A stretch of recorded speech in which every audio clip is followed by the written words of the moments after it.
झारखंड वार्ता, खबर आम हो या खास, पहुंचेगी आपके पास। पूर्व मंत्री राजा पीटर ने तमाड़ विधानसभा क्षेत्र में विभिन्न जन मुद्दों को लेकर की प्रेस वार्ता। कांग्रेस नेता रहे रोशन महतो को तमाड़ विधानसभा प्रभारी बनाया गया। बुंडू में विरसा विकास समिति के बैनर तले प्रेस वार्ता का आयोजन राज्य के पूर्व मंत्री व विधायक रहे गोपाल कृष्ण पात्र उर्फ राजा पीटर ने किया। तमाड़ विधानसभा क्षेत्र में विभिन्न जन मुद्दों को लेकर सरकार से संज्ञान में लेने को कहा है।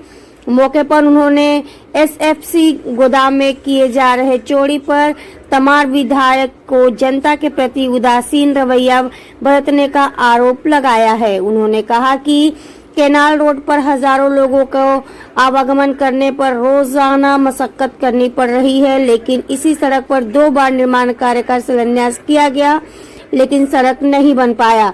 वहीं अवैध बालू परिवहन पर विधायक की धर्मपत्नी की गाड़ी रोकने की खबर प्रकाश में आया। इस बात पर उन्होंने चुस्की लेते हुए कहा कि विधायक की धर्मपत्नी द्वारा बालू गाड़ी रोकना किस प्रकार की कार्रवाई है, इस मामले में उन्हें अपनी बात रखनी चाहिए। तमाड़ क्षेत्र में बहुत सारे गांवों में आज तक गोल्डन कार्ड नहीं बन पाया है, जिसको लेकर स्वास्थ्य सुविधा लेने में ग्रामीण असमर्थ हो रहे हैं।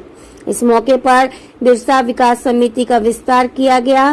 कांग्रेस पार्टी से निकलकर बिरसा विकास समिति के सदस्य बने प्रदीप कुमार महतो उर्फ रोशन को तमाड़ विधानसभा प्रभारी चुना गया, जिसे माला पहनाकर तथा बुके देकर सम्मानित किया गया है।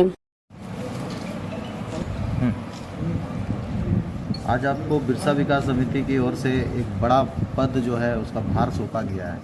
क्या दायित्व समझ में आता है, और एक जो सिटिंग पार्टी थी उसको छोड़ करके आप यहाँ ज्वाइन किए हैं, क्या कुछ विचार है, किस तरह से आगे की रणनीति तैयार करेंगे? इससे पहले भी मैं बोल चुका हूँ कि हमारे बड़े भाई जो हैं राजा पीटर जी, वो मेरे आदर्श हैं, मेरे अभिभावक हैं। इनका जो भी आज्ञा होगा उसका मैं पालन करूँगा। और बिरसा विकास समिति के बैनर तले मुझे जो प्रभारी बनाया गया है, इसके लिए सबसे पहले मैं आप सबों का धन्यवाद देता हूं। और जितने भी बिरसा विकास समिति के सदस्य हैं, मेरे अभिभावक राजा पीटर जी, बंटी भैया जी, अनूप कुंडू जी, और जितने भी मेरे मित्रगण हैं, दोस्तगण हैं, सबको मैं नमन करता हूं। और सबका आशीर्वाद लेकर मैं बिरसा विकास समिति का मान सम्मान को बढ़ाऊंगा। हर गांव में जाकर लोगों को, जो भी लोगों की समस्या है, समस्या का निदान करने का प्रयास करूंगा। छुपे हुए मिनरल्स हैं, उनका भी कारोबार है। आड़की प्रखंड के कई गांवों का जमीन का कागजात गुम है। बुंडू में जो जमीन का हस्तांतरण हुआ उस पर मुकदमा चल रहा है कोड़दा गांव का। यहाँ ऐसी भी परिस्थितियां देखने को मिल रही है कि जमीन का मालिक कोई है और जमीन किसी के नाम पर म्यूटेशन कर दिया गया है। इससे आपसी कलह का क्षेत्र तमाड़ विधानसभा बन गया है। कई जगहों पे ऐसा भी हुआ है। पत्रकार बंधुओं के, आप लोगों के माध्यम से ये सूचनाएं मिली है कि निर्माण स्थल पर जाकर संगठित रूप से लोग ऐसे अवैध कार्यों को रोकने के लिए आगे बढ़े। ये सत्य है कि जब प्रशासन किसी अवैध कार्य को रोकने में अक्षम हो जाता है, सरकार किसी अवैध कार्य को रोकने के लिए अक्षम हो जाती है, तो इस देश की जनता सड़क पर खुद उतरकर उसे रोकने का कार्य करती है और उसका विरोध करती है। सुनने को ऐसा ही मिला है कि कई लोग जब विरोध करने उतरते हैं तो उनके ऊपर भी प्रशासन अपना डंडा चलाने का कार्य करती है। इसका साक्षात उदाहरण है बुंडू में बंदी के दिन, रविवार के दिन एफसीआई गोदाम से जब चावल की बोरियां अनाज की बोरियां गाड़ियों में लादी जा रही थी तो स्थानीय राजनीतिक दल के प्रमुख नेता ने जाकर उसकी धरपकड़ की और उस पर एफआईआर भी लॉन्च हुआ। लेकिन हमारे जो बीएसओ पदाधिकारी उन्होंने भी काउंटर केस फाइल करने का कोशिश किया है कि हमसे इस तरह की बातें की जाए। मेरा कहना यह है इस पर कि जब एक व्यक्ति उस अवैध कार्य को, उस गलत कार्य को रोकने के लिए आगे बढ़ा तो मीडिया बंधु भी उस जगह पर मौजूद थे। जब मीडिया बंधु उस जगह पर मौजूद थे तो अवैध रूप से पैसे का मांग कोई किसी से कैसे कर सकता। मैं ये कहना चाहूँगा कि सरकार सारी बातों को संज्ञान में ले और जो सही कार्य है, जो सत्य है, जिस सत्य के बुनियाद पर आज हमारा आर्यावर्त, हमारा भारत टिका हुआ है, उसको आत्मसात कर तमाड़ की जनता को सारी सुविधाएं उपलब्ध कराने का प्रयास करें।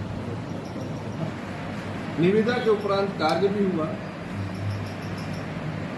प्रगति इस तरह से है कि बुंडू तालाब पहले से ही बदतर हो गया। संवेदक जो कार्य करना था उनको, वो कार्य को सुचारू रूप से नहीं किया जाना, निविदा के नियमों का अनुपालन नहीं करने के समान है। इस पर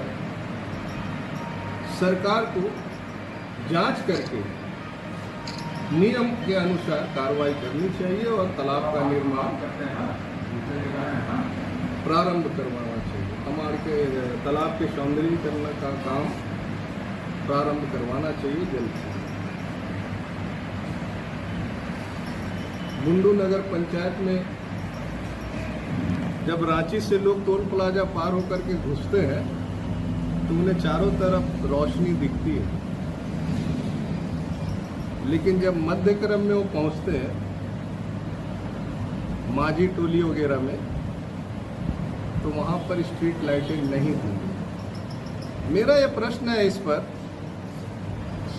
कि बुंडू नगर पंचायत में जो सड़कों के अगल बगल स्ट्रीट लाइटें लगाई गई है, पूरे नगर पंचायत के लिए इसका निविदा निकाला गया या फिर कुछ भाग तक निकाला गया, इसका भी खुलासा आज तक ना नगर पंचायत ने किया है, ना नगर पंचायत के अधिकारियों ने किया है, ना नगर पंचायत के सेवकों ने किया है और ना ही तो स्थानीय विधायक द्वारा किया गया। सरकार को इस पर भी संज्ञान लेना चाहिए। और सबसे अहम सवाल है कि झारखंड में एक लोहार जाति है और लोहरा है। स्वास्थ्य सेवाओं के लिए सरकार कई तरह की सुविधाएं देती है और उसका आधार हमारा राशन कार्ड बनता है, आयुष्मान कार्ड बनता है, गोल्डन कार्ड बनता है, लेकिन ग्रामीणों को इसकी जानकारी नहीं होने के कारण वो इनका लाभ नहीं ले पा रहे। पिछले दिनों पूंडीदिरी गांव में, तमाड़ प्रखंड के पूंडीदिरी गांव में मैं भ्रमण करने गया था तो देखकर बड़ी आश्चर्य लगा कि 13 साल का एक बच्चा माँ की गोद में था, जिसका वजन मुझे लगता है कि अनुमान से लगभग 7 से 8 किलो होगा और 2.5 फीट उसकी लंबाई होगी। शरीर पर हड्डी और चमड़े के सिवा कुछ नहीं है। पिछले 13 सालों से सिर्फ वो दूध के प्रभाव से ही जीवित है और जब भी वो स्वास्थ्य लाभ लेने के लिए प्रखंड कार्यालय जाते हैं तो उनको वापस भेज दिया जाता है कि आपका जाति प्रमाण पत्र नहीं बन सकता क्योंकि आप लोगों को जो अनुसूचित जनजाति में शामिल किया गया है या नहीं किया गया, इसका गजट में उल्लेख नहीं है। मेरा कहना यहाँ ये है कि विकलांग लोगों को या अस्वस्थ लोगों को स्वस्थ सेवाएं लेने के लिए जाति के आधार पर लाभ नहीं मिलता है।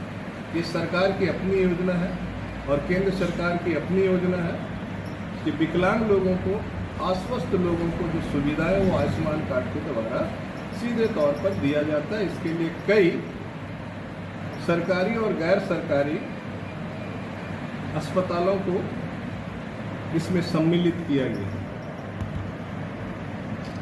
कुछ लोग ऐसे भी मिले जिनका 100% विकलांग होने के बावजूद भी आज तक उन्हें विकलांग पेंशन नहीं दिया जा रहा है और जल्दी उनकी पूरी सूची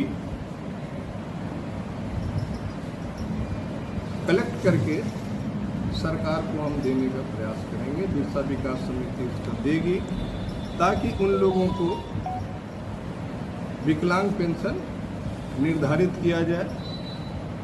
और सरकार से मेरा एक निवेदन है कि कुछ ऐसे भी व्यक्ति हैं जो विकलांग तो हैं लेकिन अकेले हैं, कुछ की माताएं हैं, कुछ के पिता हैं, वो सदर अस्पताल जाकर के अपना विकलांगता का सर्टिफिकेट लेने में अक्षम है क्योंकि आर्थिक रूप से वो संपन्न नहीं है। ऐसी परिस्थिति में सरकार से बिरसा विकास समिति ये मांग करती है कि समय समय पर विकलांगता सर्टिफिकेट निर्गत करने के लिए